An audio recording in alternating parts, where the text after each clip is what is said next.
Euronews Noite, seja muito bem-vindo. Vamos sentir o pulso da atualidade europeia e internacional na véspera da votação do Brexit. Theresa May fez o último discurso e o último apelo antes da votação sobre o acordo de saída da União Europeia.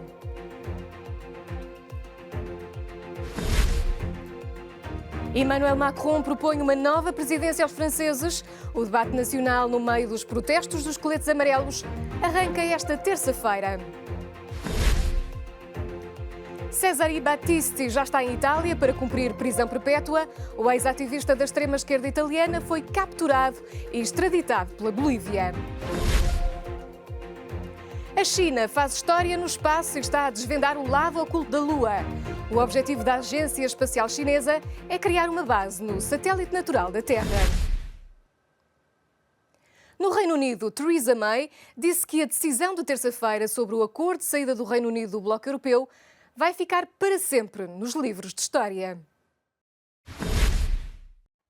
Theresa May pede aos deputados que voltem a debruçar-se sobre o acordo alcançado para o Brexit antes de votar.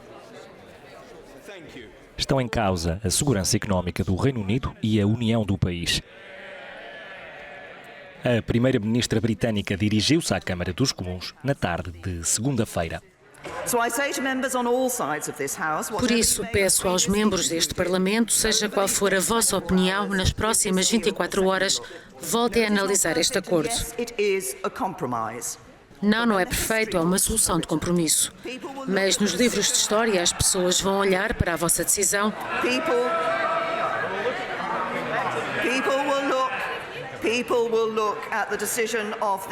e vão perguntar se tomamos a decisão correta relativamente ao voto sobre o acordo de saída da União Europeia. Se protegemos a nossa economia, a nossa segurança e a União Nacional ou se abandonamos o povo britânico. Mas o líder da oposição, Jeremy Corbyn, rejeitou a possibilidade de que o acordo alcançado seja positivo para o Reino Unido e apelou a eleições gerais, caso fosse rejeitado. Vive-se uma confusão total no governo. Se o acordo da Primeira-Ministra for rejeitado, é tempo para eleições gerais, é tempo de um novo governo. A Câmara dos Comuns cumpriu segunda-feira o quarto de 5 dias de debate antes do voto sobre o acordo negociado pelo governo com Bruxelas para garantir uma saída ordenada da União Europeia. A votação de dia 11 de dezembro foi adiada.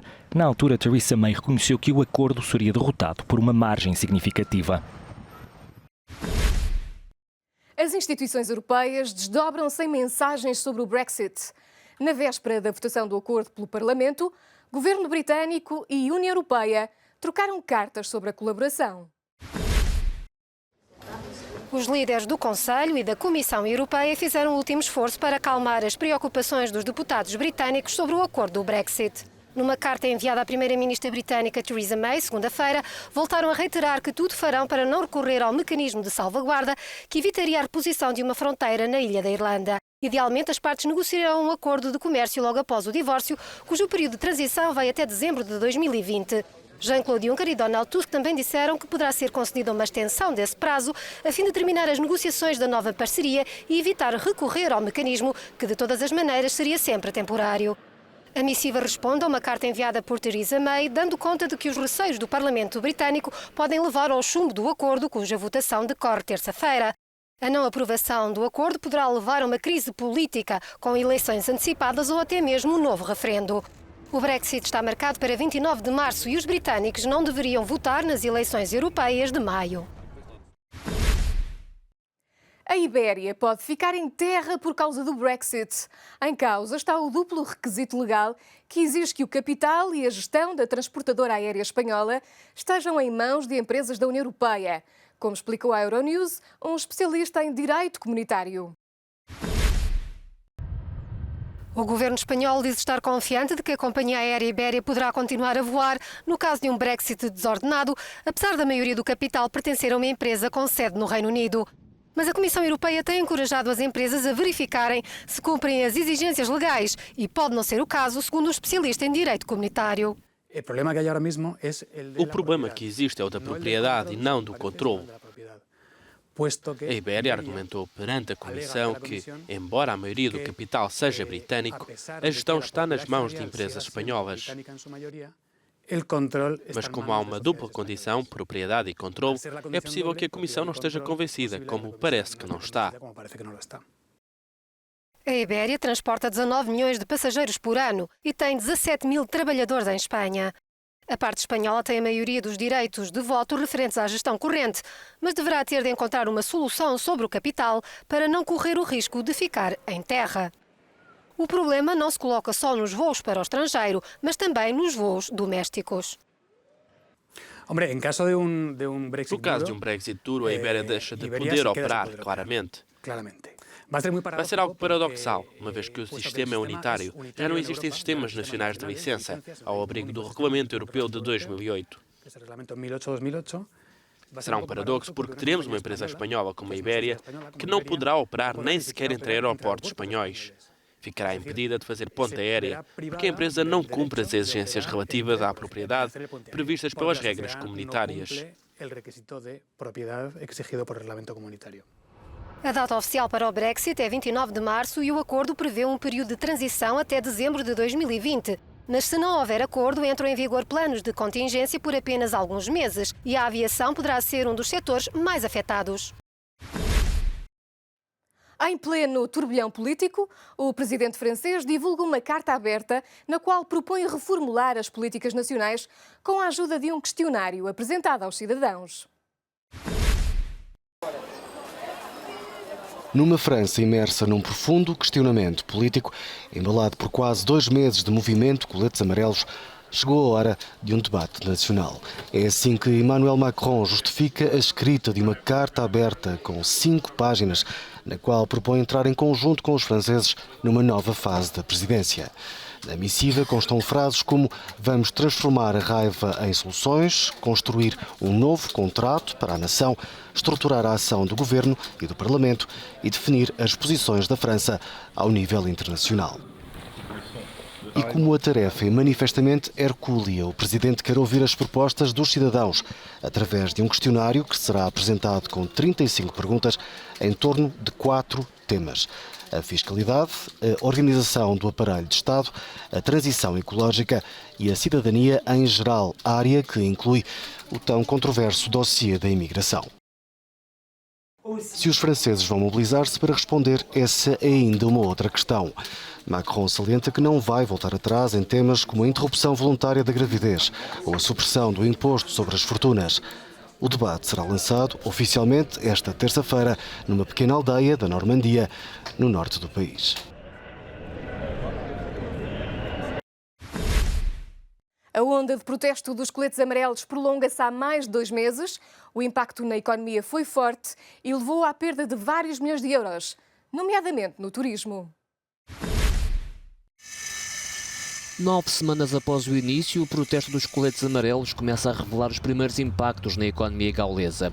O Banco de França reviu pela metade a estimativa de crescimento da segunda maior economia da zona euro para 0,2% no crescimento do derradeiro trimestre de 2018. Um dos setores mais afetados terá sido do turismo, com as reservas em Paris a caírem 3%. A Air France queixa-se de cancelamentos de última hora e o grupo Fnac Darty das lojas fechadas por causa dos protestos, todos eles com prejuízos de milhões de euros. O movimento dos coletes amarelos faz esta semana 2 meses. No início de dezembro, o governo tentou agradar aos manifestantes com cedências, por exemplo, nos impostos sobre o trabalho. Mas os coletes amarelos não ficaram satisfeitos e os protestos continuaram. O Conselho Francês de Centros Comerciais estimava em meados de dezembro um rombo de 2 mil milhões de euros, provocado pelos coletes amarelos. As lojas afetadas esperam agora minimizar as perdas com a atual época de saldos. Na Alemanha, milhares de passageiros vão ser afetados pela greve do pessoal de segurança dos aeroportos. A paralisação está marcada para esta terça-feira. Na origem do protesto está o descontentamento em relação ao salário dos trabalhadores. Uma greve que vai complicar a vida a milhares de passageiros na Alemanha. O pessoal de segurança de 8 aeroportos do país vai parar esta terça-feira. A greve foi marcada pelo Sindicato Verdi, que pede um salário bruto de cerca de 20 euros por hora para os funcionários dos aeroportos. Segundo a agência Reuters, o sindicato representa 23 mil trabalhadores. Espera desta forma pressionar as empresas responsáveis pelo controle de passageiros e bagagens. Frankfurt, Hannover, Leipzig, Dresden e Erfurt são os 6 principais aeroportos afetados pelo protesto, que será também sentido em Hamburgo e Munique. Perto de 200 mil passageiros com ligações nestes aeroportos deverão ser afetados. Outros milhares que têm estas cidades como origem ou destino devem ficar em terra. Para a Confederação Alemã de Aeroportos, trata-se de um protesto irresponsável. A Confederação de Empresas de Segurança de Voo considera que o direito à greve está a ser levado ao absurdo. O governo italiano fala num dia histórico para o país. Cesare Battisti chegou a Roma para cumprir pena de prisão. O antigo ativista da extrema-esquerda foi condenado por 4 mortes em Itália. Depois de vários anos em fuga, foi capturado na Bolívia e diz-se vítima de perseguição política. Depois de quase 40 anos em fuga, Cesare Battisti voltou à Itália. O antigo ativista de extrema-esquerda, condenado por 4 assassinatos, vai cumprir uma pena de prisão perpétua. Battisti foi expulso da Bolívia este domingo, país onde se refugiou depois de sair do Brasil, onde viveu durante 10 anos. Para o governo de Roma, foi feita justiça. Este é um grande resultado, não apenas para a justiça italiana, mas também para as famílias das vítimas. Ma lo dovevamo ai familiari delle vittime e quindi para nós, é uma obrigação garantir que Battisti vai cumprir a pena. Battisti desembarcou tranquilo no aeroporto de Roma. Vai cumprir a pena na prisão de Oristano, na região da Sardanha. Cesare Battisti foi entregue à patrulha da Polícia Penitenciária, que, ao contrário do que estava previsto, não o levará para a prisão de Rebibbia, mas para a de Oristano. A Rebibbia, ma lo porterà nel carcere di Oristano, perché le condizioni particolari di sicurezza. Fizemos uma avaliação sobre as condições particulares de segurança que estão em causa e sobre a melhor forma de garantir essa segurança. Numa conferência de imprensa na pista do aeroporto, o ministro do Interior italiano disse que esta é uma segunda-feira histórica para a Itália e para os italianos. Esperamos que a sentença de prisão de Battisti não seja a última quando se trata de terroristas que precisam de cumprir as suas sentenças em Itália. Estamos a trabalhar noutros casos e em alguns deles já temos um feedback positivo. Uma nova missão à Lua ainda em 2019, com uma possível tripulação humana a bordo, e a aposta em lançar uma missão para Marte em 2020. São estes os planos da Agência Espacial Chinesa, que fez história ao colocar uma sonda no lado oculto da Lua. Chegar ao lado oculto da Lua foi apenas o primeiro passo das metas da China para o espaço. O feito histórico da Agência Espacial Chinesa continua a render informações e o organismo garantiu que os dados recolhidos estão a ser partilhados com a NASA. No entanto, esse alegado intercâmbio de informações pode estar a ferir suscetibilidades no Congresso americano. Uma lei de 2011 impede a NASA de trabalhar com cidadãos ligados a entidades ou empresas estatais da China. Apesar das dúvidas, o diretor adjunto da Agência Espacial Chinesa centrou-se sobretudo na ambição de levar o homem à Lua pela primeira vez neste século XXI. Todo o mundo está a falar sobre a possibilidade de programas lunares tripulados. O presidente dos Estados Unidos, Donald Trump, prometeu um plano para regressar à Lua. Os cientistas chineses também estão a trabalhar em programas tripulados de aterragem lunar. Como qualquer país faria em grandes programas espaciais, estamos a analisar as necessidades, as possibilidades, os custos económicos, o que podemos fazer, os cronogramas, por exemplo. Entre os planos de Pequim está também a construção de uma base de investigação na Lua. Já para 2022 deve ficar operacional a Estação Espacial Tiangong, atualmente em construção. A aposta forte da China no espaço surge em plena guerra comercial entre a China e os Estados Unidos. Apesar disso, os cientistas dos dois países querem continuar a cooperar para levar o conhecimento do espaço mais além. E chegamos ao fim deste jornal. Estas e outras notícias estão à distância de um clique no nosso site. Muito obrigada por ter estado connosco e até amanhã para mais uma edição de Euronews Noite.